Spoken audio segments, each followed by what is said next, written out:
चिंतारू मुक्ति पाइबार उपाय भाग 20 परिणाम प्रति दृष्टि दियो।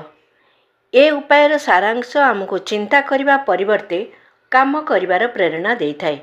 तुमे जदि सबुठारु खराब परिणाम को मानसिक जगत रे संभाली नहीं पार तेबे मानसिक दुश्चिंता दूर हो जाइछि बोली मने करिपार।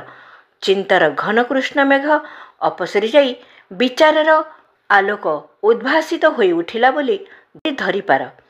हजार हजार लोक चिंता करथांती, शरीर को क्षीण करथांती, आत्महत्या करिए बोली स्थिर करनियंती, किंतु चिंतार कारण विश्लेषण करी ताहाकु दूर करिबार ताहा सहित संघर्ष करिबार चेष्टा करि नथांती।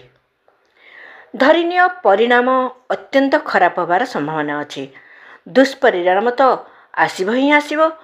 तेबे चिंता करी निजर शरीर और मन को शिथिल करिया परिवर्ते चेष्टा विचार योजना बा मैत्री साहाय्य से परिस्थिति को लघु करि पारले उपकार तो मिलिबो।